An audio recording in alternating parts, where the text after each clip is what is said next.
नमस्कार, मी स्वाती. पुन्हा एकदा अगदी मनापासून तुमचं स्वागत करत आहे आपल्या या चॅनलवर. तर आज आपण बनवणार आहोत माझ्या सासूबाईंची सिग्नेचर डिश दुधी भोपळ्याच्या वड्या. या दुधी भोपळ्याच्या वड्या चवीला खरंच एवढ्या भारी लागतात ना, खूप मस्त होतात. जेव्हाही आम्ही इथे येतो तेव्हा आई आठवड्यातून 1 ते 2 वेळा या वड्या नक्की बनवतात. तर म्हटलं चला ही रेसिपी आज मी तुमच्यासोबत शेअर करते. बनवायला थोडीशी ट्रिकी आहे, पण स्टेप बाय स्टेप जर तुम्ही फॉलो केलीत, सेम मी ज्या पद्धतीने तुम्हाला सांगत आहे त्या पद्धतीने जर बनवलीत तर खरंच परत परत बनवाल तुम्ही ही वडी. तर ॲक्च्युली ही रेसिपी आईंचीच आहे. तर त्यांनी मला जसं सांगितलं तसं मी तुम्हाला सांगते आहे. तर बघा, दुधी भोपळ्याच्या वड्या बनवण्यासाठी सर्वात अगोदर आपण दुधी भोपळा घेतलेला आहे. कोवळा असा हा दुधी भोपळा आहे. साधारणतः हा 400 ग्राम एवढा आहे. आणि या दुधी भोपळ्याला आपल्याला अर्धी वाटी एवढं ओलं खोबरं लागणार आहे. नारळ आपला छोटासा आहे बघा. दुधी भोपळ्याच्या वड्यांसाठी 2 गोष्टी अत्यंत गरजेच्या आहेत. ते म्हणजे ओल्या खोबऱ्याचं हिरवं वाटण आणि लसूण पाकळ्या. आता लसूण पाकळ्या आपल्याला थोड्या जास्त प्रमाणात या दुधी भोपळ्याच्या वड्यांमध्ये लागतात. तर हिरव्या वाटणसाठी आपण 9 ते 10 हिरव्या मिरच्या घेतलेल्या आहे. तुम्ही तुमच्या चवीप्रमाणे घेऊ शकता. 2 इंच आल्याचा तुकडा, थोडीशी कोथिंबीर, तीळ घेतलेत आपण 2 चमचे, अर्धा चमचा बडीशोप, अर्धा चमचा अख्खे धणे आणि अर्धा चमचा ओवा. तर वाटण्यासाठी आपल्याला जिरं देखील लागणार आहे. हे मी इथे दाखवायला विसरली, सॉरी. तर आपण बघूयात आता. आपण ही जे दुधी भोपळ्याची वडी करणार आहोत त्याच्यासाठी आपल्याला बेसन पीठ लागणार आहे 1 मोठी वाटी, थोडंसं तांदळाचं पीठ आणि चवीपुरतं मीठ. वडी करते वेळी जर तांदळाचं पीठ अवेलेबल नसेल तर फक्त तुम्ही बेसन पीठ वापरलं तरी देखील चालेल. तर बघा, अशा पद्धतीने आईने खोबरं हे साईडला करून घेतले आणि आता त्याचे छोटे छोटे एकदम बारीक तुकडे करून मिक्सरमध्ये आपण बारीक वाटून घेणार आहोत. आता एकदम छोटे तुकडे यासाठी करतो आहे जेणेकरून आपण हे हिरवं वाटण बनवू तेव्हा त्याच्यामध्ये कुठेही खोबऱ्याचा तुकडा वगैरे नाही राहिला पाहिजे. छान अशी फाईन पेस्ट आपण करून घेणार आहोत. आता जेव्हा तुम्ही या दुधी भोपळ्याच्या वड्या बनवाल तेव्हा व्हिडिओमध्ये जसं मी स्टेप बाय स्टेप तुम्हाला प्रोसेस दाखवते ना, सेम तशीच फॉलो करा. त्याचं काय कारण आहे हे तुम्हाला पुढे नक्कीच कळेल. तर बघा, आपल्याला सर्वात अगोदर ना हे वाटण करताना खोबरं अगोदर बारीक करून घ्यायचं आहे. खोबरं व्यवस्थित आपलं बारीक करून झालं की मग याच्यामध्ये आपण बाकी सगळी जिन्नस टाकणार आहोत. आता समजा ओला नारळ तुमच्याकडे अवेलेबल नसेल तर तुम्ही काय करू शकता, आपलं जे सुकं खोबरं आहे ना त्याला कमीत कमी अर्धा ते पाऊण तास थोडंसं गरम पाण्यामध्ये ना भिजत ठेवा आणि भिजल्यानंतर ते छान फुलतं आणि ते खोबरं तुम्ही या वडीसाठी वापरू शकता. पण जर तुम्ही पहिल्यांदा बनवत असाल तर मी सांगेल नक्की ओला नारळच वापरा, त्याने चव खूप जास्त चांगली लागते. आता यामध्ये टाकूयात लसूण पाकळ्या. आपण जे आलं घेतलं होतं त्याचे देखील असे बारीक बारीक तुकडे केलेत. बारीक तुकडे याच्यामध्ये टाकून झाले की मग याच्यामध्ये टाकूयात हिरव्या मिरच्या. आता हिरव्या मिरच्या तुमच्या चवीप्रमाणे तुम्ही कमी जास्त करू शकतात. भरपूर अशी कोथिंबीर आणि जिरं, बस एवढंच आपल्याला साहित्य लागणार आहे वाटण्यासाठी. आता सर्वात महत्त्वाचं म्हणजे हे वाटण करताना जेवढं कमी पाणी तुम्हाला वापरता येईल ना तेवढं वापरायचं आहे. आता हे वाटण करताना साधारणतः 2 ते 3 चमचे एवढंच फक्त पाणी टाकलं आहे. या वाटणामध्ये अजिबात जास्त पाणी वापरायचं नाही आहे, नाहीतर जेव्हा आपण वडी बेसन पीठ वगैरे टाकल्यानंतर वडीचं पीठ मळू तेव्हा ते खूप जास्त सैल होईल. तर बघा, अशी फाईन पेस्ट आपली झाली की मग आपण काय करूयात, एका प्लेटीला ना तेल लावून घेऊयात. संपूर्ण प्लेटीला व्यवस्थित असं तेल लावून घेऊयात. थोडंसं जास्त प्रमाणात आपण इथे तेल घेतो आहे जेणेकरून आपल्या दुधी भोपळ्याच्या वडीचं जे बॅटर आहे ना ह्या प्लेटीला चिटकणार नाही. तर बघा, स्टेप बाय स्टेप तुम्ही फॉलो करा. सगळ्यात अगोदर आपण इथे हिरवं वाटण तयार करून घेतलेलं आहे खोबऱ्याचं. तर बघा, आपली प्लेट देखील रेडी झालेली आहे. आता हा जो दुधी भोपळा आहे ना तो आतून खूप जास्त कवळा आहे, त्याच्यामुळे आपल्याला याच्या वरच्या साली काढण्याची अजिबात गरज नाही आहे. समजा तुम्ही जो दुधी भोपळा वापरताय तो थोडा जर मोठा असेल साईजमध्ये आणि आतमध्ये बिया असतील, निब्बर असं आपण म्हणतो ना, तसं जर असेल तरच आपल्याला त्याच्या साली काढायच्या आहे. नाहीतर मग असाच आपण हा वापरला तरी चालेल. फक्त आपल्याला स्वच्छ असं धुवून घ्यायचं आहे आणि त्याला पुसून घ्यायचं आहे. कुठेही या दुधी भोपळ्यावर पाणी वगैरे राहिलं नाही पाहिजे, नाहीतर आपण जेव्हा ते किसू तर दुधी भोपळ्याला जास्त पाणी सुटेल. तर बघा, जराही आपल्याला पाणी ठेवायचं नाही आहे कुठेच. आपण जी किसणी घेतलेली आहे तिला पण स्वच्छ अशी पुसून घेतलेली आहे. तर बघा, दुधी भोपळा आपण जेव्हा किसू तर त्याचं बोड जे आहे सगळ्यात वरचं ते काढून घेतलं आहे आणि अशा पद्धतीने पटापट आपण हा दुधी भोपळा किसून घेतो आहे, कारण की याला पाणी ना लगेच सुटायला लागतं. आता इथून पुढची प्रोसेस जी आहे ना, खूप लवकर आपल्याला करायची आहे, कारण की दुधी भोपळ्याला पाणी खूप लवकर सुटतं. जसा हा दुधी भोपळा आपला किसून झाला की लगेच एका साईडला आपण पाणी गरम करायला ठेवलं आहे स्टीम करण्यासाठी. आता वडीचं पीठ तयार करताना बेसन पीठ जेवढं कमी आपल्याला वापरता येईल ना, तेवढं आपल्याला वापरायचं आहे.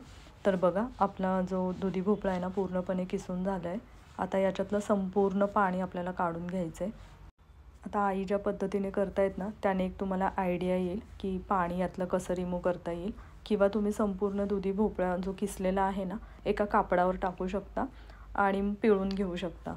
तसं देखील तुम्ही पाणी जर साईडला केलं तरी देखील चालेल.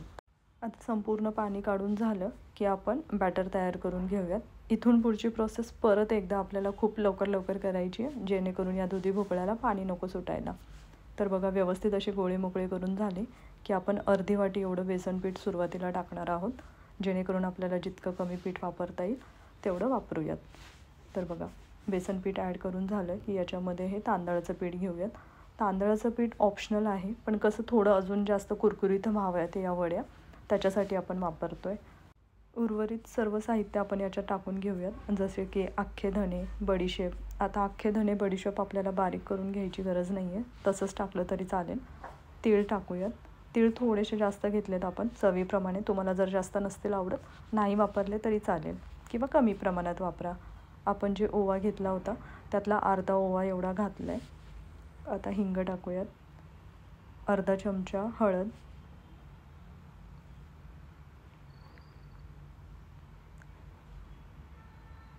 आता हळद टाकून झाली की मीठ टाकूयात चवीपुरतं. मीठ टाकून झालं की आपण जे वाटण तयार करून घेतलं होतं ते टाकून घेऊयात. तर बघा, संपूर्ण वाटण याच्यात टाकून झालं की व्यवस्थित याला मिक्स करून घेऊयात. थोडंसं पटापट करूयात, कारण की आता आपण मीठ पण टाकलं आहे, तर त्याच्यामुळे देखील दुधी भोपळ्याला पाणी सुटतं. आता बॅटर तयार करताना आपल्याला बेसन पीठ कमी वाटतं आहे, म्हणून आपण 2 चमचे साधारणतः एवढं बेसन पीठ परत याच्यामध्ये ॲड केलं आणि व्यवस्थित असं याला मिक्स केलं आहे. तर बघा, व्यवस्थित असं मिक्स केलं की आपण जी प्लेट तयार केली होती तेलाची, त्या तेलाच्या प्लेटीमध्ये हे बॅटर संपूर्ण आपल्याला टाकून घ्यायचं आहे.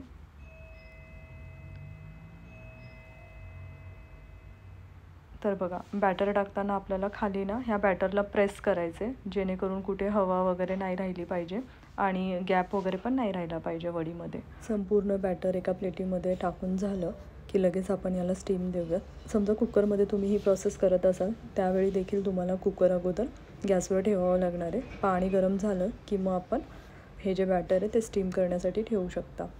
तर बघा, पाण्याला छान वाफ आलेली आहे. एका पसरट प्लेटीमध्ये आपण हे बॅटर जे आहे ते ठेवलेलं आहे वडीचं.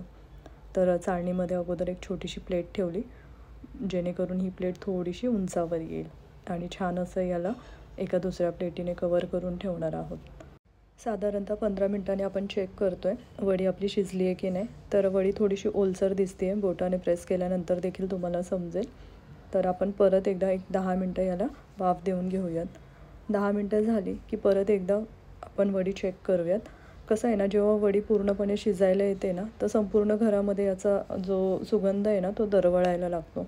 तर समजायचं की आपली वडी पूर्णपणे शिजलेली आहे. तर ही वडी देखील शिजली आहे. आपण लगेच प्लेटीमधून तिला वेगळी करून घेतो आहे आणि त्याला कट करून व्यवस्थित असे फ्राय करून घेऊयात. तर बघा, अलगद आईने एका झाऱ्याच्या साहाय्याने ही वडी जी आहे मोकळी करून घेतली आहे. आता एका दुसऱ्या ताटामध्ये आपण ही वडी ट्रान्सफर करून घेणार आहोत, जेणेकरून आपण जेव्हा याचे काप करू तर काप करताना आपल्याला काही त्रास नाही होणार. तर एक 10 ते 15 मिनटासाठी आपण याला थोडंसं थंड करून घेऊयात आणि त्याच्यानंतर आपण वडी मस्त अशी फ्राय करून घेऊयात. तर वडीचे जेव्हा आपण काप करू ना, तेव्हा त्याच्या साईज जे आहेत त्या थोड्याशा मोठ्या ठेवायच्यात. अगदीच आपण छोट्या ठेवल्यात ना, तर वडी आपली कडक होते आणि ती चवीला पण मग नीट नाही लागत. तर आई तुम्हाला दाखवतील त्या पद्धतीने याचे आपल्याला काप करून घ्यायचे, थोड्याशा मोठ्या साईजमध्ये. तर थोडीशी आपली वडी थंड झालेली आहे, अगदीच थंड नाही झाली तरी चालेल. तर बघा, या पद्धतीने असे अलगदपणे याचे काप करतायत आई. आता तुमच्या घरात देखील कोणी दुधी भोपळा खात नसेल, आवडत नसेल, तर या पद्धतीने नक्की वड्या करून बघा. तुम्हाला खूप जास्त आवडतील. तुमच्या घरच्यांना कळणार देखील नाहीत की या दुधी भोपळ्याच्या वड्या आहेत म्हणून, आणि चवीला एवढ्या छान लागतात कमीत कमी तुम्ही 3 ते 4 दिवस आरामात याला टिकवून ठेवू शकता, कारण की याच्यामध्ये कांद्याचा कुठेही वापर नाही आहे. आणि आपण जे हिरवं वाटण बनवलं होतं त्याच्यामध्ये देखील आपण पाणी अगदीच कमी प्रमाणात वापरलेलं आहे. तर बघा, असे मोठे मोठे साईज आईने करून घेतलेले आहेत वड्यांचे. तर साधारणतः असे साईज तुम्ही करून घ्या, म्हणजे वडी तळताना त्या अशा सुटणार पण नाही आणि चवीला देखील एकदम खुसखुशीत होतील. आता संपूर्ण वड्या कट करून झाल्या की छान असं याला फ्राय करून घेणार आहोत. तर बघा, या साईजमध्ये साधारणतः वड्या कट करून घेतल्यात. आता दुधी भोपळ्याचे ना बरेच जण थालीपीठ वगैरे देखील बनवतात, आम्ही पण बनवतो. पण मोस्ट ऑफली सगळ्यांना या वड्या खूप जास्त आवडतात, म्हणून आम्ही याच्यावर जास्त भर देतो. तर बघा, व्यवस्थित असं आपण दुधी भोपळ्या फ्राय करून घेतोय. व्यवस्थित याला खुसखुशीत ब्राऊन कलर येईपर्यंत आपल्याला व्यवस्थित असं फ्राय करून घ्यायचं आहे. अलगदपणे याला आपल्याला ट्विस्ट करत फ्राय करून घ्यायचं आहे, जेणेकरून ह्या कुठे तुटायला वगैरे नको. तर बघा, एक मंद आचेवर आपल्याला मस्त ब्राऊन कलर होईपर्यंत याला तळून घ्यायचं आहे. तर अशा पद्धतीने आपल्या वड्या खूप झटपट तयार होतात. फक्त आपल्याला जी प्रोसेस आहे ना ती स्टेप बाय स्टेप थोडी लवकर करावी लागते. तर मस्त अशा आपल्या वड्या तयार झाल्यात. आपल्या सर्वांचा नेहमीच असा प्रयत्न असतो की काहीतरी नवीन नवीन डिश आपण घरामध्ये बनवाव्यात आणि आपल्या घरच्यांना, पाहुण्यांना खाऊ घालाव्यात. तर गणपतीनिमित्त या वड्या तुम्ही नक्की घरी बनवू शकतात. तुम्हाला, तुमच्या घरच्यांना, इवन तुमच्या पाहुण्यांना देखील या वड्या खूप जास्त आवडतील. तर बघा, मस्त अशा आपल्या वड्या तयार झालेल्या आहेत. तुम्ही हा व्हिडिओ शेवटपर्यंत पाहिलात त्याच्यासाठी तुमचे खरंच मनापासून खूप खूप आभार. तुम्ही पहिल्यांदा हा व्हिडिओ बघत असाल तर नक्की चॅनलला सबस्क्राईब करा. यापूर्वी देखील मी बऱ्याच रेसिपी आपल्या चॅनलवर अपलोड केलेल्या आहेत. त्या रेसिपी पण तुम्ही नक्की घरी बनवू शकता, खूप जास्त तुम्हाला आवडतील. मस्त अशा खुसखुशीत दुधी भोपळ्याच्या वड्या आपल्या तयार आहेत, ज्या पटकन पण होतात आणि चवीला खरंच खूप जास्त अप्रतिम लागतात. तर बघा, आतपर्यंत आपल्या वड्या ह्या छान फ्राय झालेल्या आहेत आणि दुधी भोपळ्याचे छान असे लेअर दिसत आहेत. तर नक्की तुम्ही पण बनवा. भेटूया आपण एका नवीन व्हिडिओमध्ये. तोपर्यंत स्वतःची काळजी घ्या. बाय.